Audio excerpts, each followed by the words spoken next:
Aujourd'hui, la vie semble faire du surplace. C'est le moment de parler des jardins statuaires de Jacques Abeille.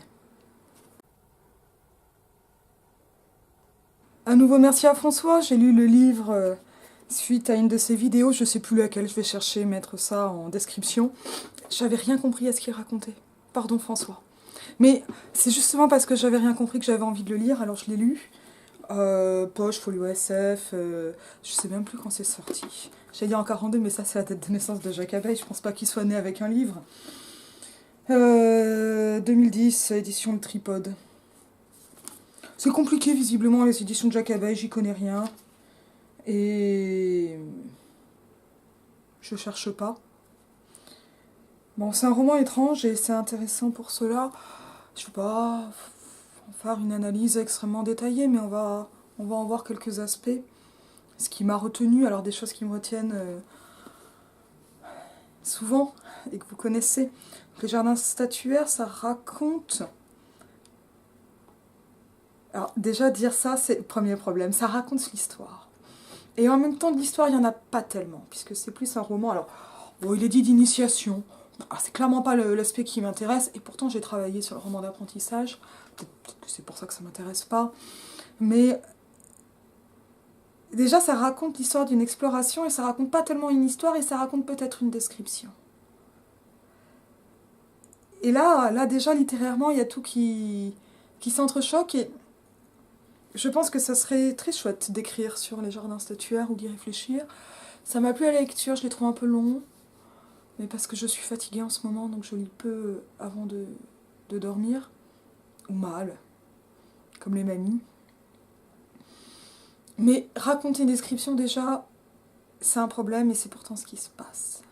Et ça m'a pas mal plu. Donc on a un voyageur, qui reste anonyme, qui se promène dans la contrée, dans le pays des jardins statuaires. Et on arrive là en même temps que lui, en ignorant aussi peu, donc ça c'est vraiment un topos narratif commode. Il ignore tout, donc cela nous permet de tout apprendre et on lui fait visiter les jardins statuaires. Et il regarde et au fur et à mesure de ce qu'il voit et des rencontres qu'il peut faire, il a envie d'écrire un livre sur ces jardins et donc cela l'amène à prolonger son exploration avec ce projet d'un livre qui au départ est un guide de voyage mais qui finalement ne l'est pas. Mais tout ça c'est assez complexe, je vais me concentrer sur quelques aspects seulement. Et bon, avec une fin un peu... Je dirais... Oula, oui, je vais t'arriver.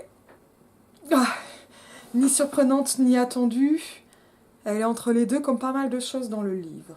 Et ça, c'est parce que c'est un livre qui raconte une description, ce qui normalement n'est pas possible. La narration s'oppose à la description. C'est pas parce qu'on a beaucoup de petites actions, par exemple, ou des petites actions, que ce sont des descriptions. Ce sont des régimes discursifs qui s'opposent. La description, c'est l'arrêt du récit. Et c'est ce qui fait baigner l'ensemble du roman dans une atmosphère très étrange, qui est celle de la contemplation, en fait, in fine, même s'il y a des aventures, enfin il se passe quand même, il y a des événements, mais le premier événement, c'est la découverte du monde des jardins statuaires. Alors apparemment il y a des suites, je ne sais pas si je lirai ça ou pas, l'avenir le dira. En tout cas là j'ai envie de vous lire un passage quand, en fait, ces jardins sont des jardins statuaires parce que les jardiniers, ils cultivent des statues. Et donc les statues poussent en terre et ensuite il faut les déblayer. Je vous lis un passage, vous allez voir. Tenez, me dit-il, et tâtez le terrain qui s'étend à vos pieds. Je suis page 51 du folio SF. Je pris le morceau de bois et l'appuyai au sol en pesant dessus pour l'enfoncer. Je faillis tomber en avant et ne garder l'équilibre que grâce à mes deux compagnons qui me retinrent chacun par un bras. La terre était si légère, si aérée, que le bois s'y enfonçait, en y rencontrant presque aucune résistance. « Il y a des statues là-dessous, me dit le doyen. Il faut que la terre leur soit légère. Avant leur dernière naissance. Ce seront des statues de temps sec. Par temps pluvieux, la fosse semble une vasière. » Les traits de la statue ont alors plus de rigueur. Nous ne les laissons pas dans cet état, nous ne les laissons, dans cet état que quelques jours, mais voyez plutôt. Et ils m'entraînèrent plus loin, jusqu'au bord d'une fosse qu'on était en train de vider. J'observai que les hommes commençaient à creuser selon le pourtour extérieur de la fosse. Comme la terre était extrêmement friable, elle ne cessait à chaque pelletée de couler majestueusement du centre ou se dessinait en monticule vers les bords. Les jardiniers furent bientôt à la tâche au creux d'un fossé abrupt. Leur travail se fit précautionneux, comme pour éviter que trop de poussière ne volât. Mêlée à la sueur de leur effort, elle leur tatouait sur le corps des cartes de suie. Plus on descend, plus lent doit être le travail. Il faut que la terre croule régulièrement, commenta mon guide. Il arrive pourtant que, malgré toute notre prudence, un lourd paquet se détache, assez gros pour étouffer un homme, et il est arrivé que nous déterrassions l'un des nôtres, ou que lui-même s'arrachât à cette poudre tandis qu'il lui restait encore une étincelle de vie dans le corps. Mais la terre, si légère, l'avait déjà pénétré, et il mourait asphyxié. Et je regardais ces hommes, dont le calme était pétri de prudence et peut-être d'angoisse, qui emplissaient, pelletée après pelletée, de hauts paniers que d'autres enlevaient par-dessus leur tête. Le tas de terre glissait lentement du centre vers la périphérie, la statue peu à peu surgissait. Il s'agissait cette fois d'une Vénus pudique, toute blanche, dont les mains apeurées ne cachaient guère les charmes. Elle était gigantesque. La terre, qu'il avait épousée si étroitement, la quittait comme à regret, et il en restait des paquets nichés en chaque repli du corps. Les orbites, les épaules, les aisselles en étaient garnies comme des marques irrévérencieuses d'un grand âge négligent. À je ne sais quel raidissement, je pressentis que mes compagnons allaient m'entraîner plus loin, mais je ne pouvais me rassasier du spectacle qui s'offrait à mes yeux. Centimètre par centimètre, au rythme sage des travailleurs, la statue sortait de terre et il me semblait voir répéter, à une vitesse soudain accélérée, toute sa croissance passée. Une si pâle raison suffit-elle à rendre compte de la fascination dont, de nouveau, je sentais les orbes m'étreindre ? Mon émotion était si forte que je priai mes compagnons de me laisser demeurer jusqu'à la fin des opérations. Nous craignons, me dit mon guide, que les répétitions et les longueurs ne vous lassent, mais nous pouvons fort bien vous montrer ici par le menu ce dont nous ne vous aurions laissé voir, en allant de place en place, que les moments principaux. Et ils approchèrent des brouettes dont ils m'invitèrent, après en avoir ôté les côtés, à user comme d'un banc. Donc, le mobile qui se fait immobile. Assis à 2 pas de la fosse, je ne pouvais en voir le fond. Je n'étais pas là pour attendre, mais pour voir. Je m'avançai tout à fait sur le bord et me tins, immobile, bras croisés. J'étais sans impatience, je n'attendais rien, il me fallait être là, c'est tout. Après on continue. Ça c'est vraiment un passage qui me semble très, très représentatif de l'ambiance globale des jardins statuaires. On se promène et on voit ces statues apparaître au fur et à mesure, et comment on peut cultiver une statue. Alors évidemment, ce qui m'a interpellée dans ce roman, c'est que c'est un roman sur l'ekphrasis et sur la naissance de l'ekphrasis. L'ekphrasis, c'est la description d'une œuvre d'art, c'est le nom technique, rhétorique. Et finalement, en mimant la naissance de la statue, c'est un mouvement littéraire ou artistique qui se dessine. Comment décrire cette statue naissante? Comment en décrire l'apparition? Il ne s'agit pas ici d'une attente, mais de voir. Et donc c'est du mobile qui se fait immobile et de l'immobilité qui se fait mobile, puisque la statue est en terre et elle est, on pourrait dire, révélée, découverte, mais on pourrait aussi se rappeler du terme d'invention, qui ne signifie pas seulement création, mais aussi mise à nu sur dans un site archéologique. On dévoile, on fait venir à soi. Et là, c'est tout ce mouvement-là qui est celui du voyageur dans le roman, et un voyageur qui va donc ensuite chercher ces images et d'une contemplation passer vraiment à une exploration. Et ça me paraît vraiment quelque chose d'intéressant et d'important sur ce rapport à l'image. Alors je regrette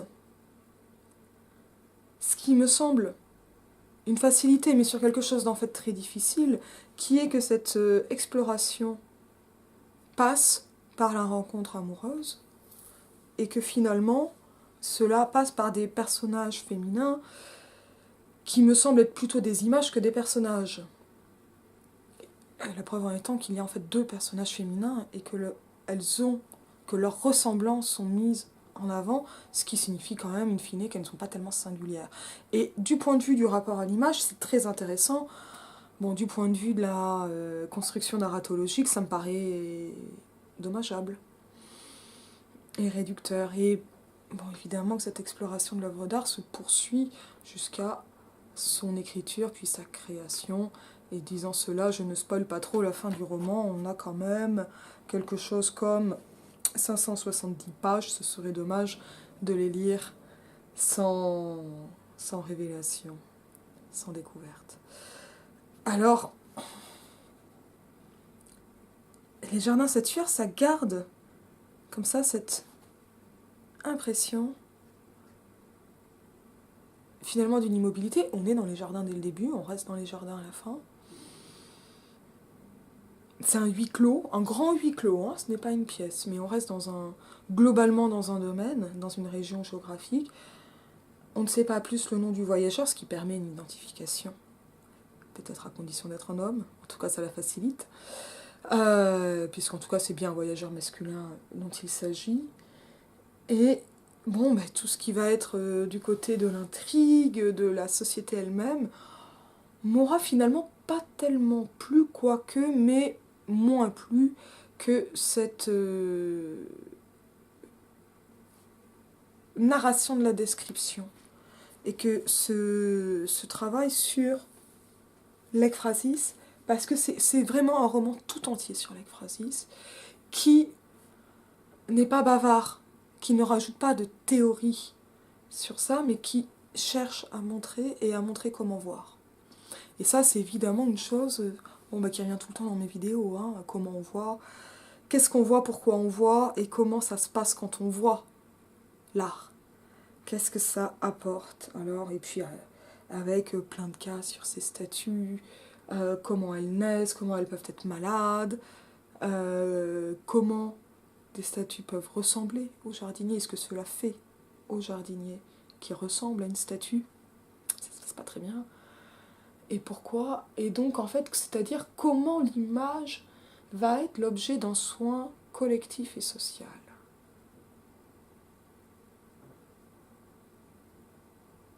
Et comment ce soin suppose une collectivité finalement assez anonyme, finalement homogène, pour montrer la singularité de l'image de la statue elle-même. Ça m'a semblé très beau, très, très efficace, alors bon, très hernanien aussi, hein. Mais en même temps, bon, assez paradoxal, puisque on a l'habitude de voir dans l'œuvre d'art la trace ou le travail d'un artiste singulier, éventuellement génial, et à la personnalité à part. Alors que là, les statues sortent d'elles-mêmes, peuvent avoir l'empreinte de ces jardiniers, mais tout est organisé pour que les jardiniers soient tournants et ne s'occupent pas toujours de la même statue pour éviter justement ce rapport singulier à la statue et pour proposer une œuvre d'art dont le rapport n'est que... Enfin, une œuvre d'art à laquelle le seul rapport possible est collectif, et humble, et fait d'humilité. Ce n'est pas un culte, c'est un soin. Vraiment du care. Et ça me paraît extrêmement précieux. Et parler beaucoup de la littérature. Bon, évidemment que je retrouve mon Benjamin et le conteur. Et cette transmission d'expérience, et donc on a pas mal de textes là-dessus, hein, aussi dans les jardins statuaires, sur ces transmissions par des grands livres, des espèces d'annales, des anciens, et qui retracent des anecdotes dans lesquelles on écrit, comment on écrit, de quelle façon on écrit, pourquoi on écrit. Bon, avec cette impression d'être devant une immense congrégation de bénédictins, quand même, hein, dans les jardins statuaires, il y a quelque chose comme ça de très sacralisant, si on peut le dire. Mais en tout cas, s'il y a utopie dans les jardins statuaires, parce qu'il n'y a évidemment pas qu'une utopie, elle passe par ce rapport collectif à l'image qui fait que la Terre offre, l'art offre la statue, des germes de statue, Et ce n'est pas anodin si ces germes de statue, il est dit à un moment qu'à partir de n'importe quel morceau d'une statue, on peut reconstituer la statue tout entière. Ça, c'est Cuvier. Hein. C'est ce qu'on appelle la corrélation des parties chez Cuvier. C'est exactement ce que je fais dans ma thèse avec Renan. Enfin, je reconstitue pas, mais je montre comment Renan utilise cette idée, cette théorie qui a permis l'anatomie comparée. Et donc, bon, c'est un bout de 19e siècle hein, là, qui arrive. 19e siècle toujours valable, hein, scientifiquement. Mais tout cela pour permettre cette anonymisation et l'organicisme des statues. Avec cette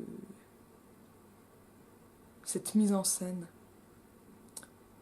de l'art comme un objet social et collectif autour duquel peut s'organiser la vie. Ça m'a beaucoup plu. J'espère que ça vous aura intéressé, je vous dis à bientôt.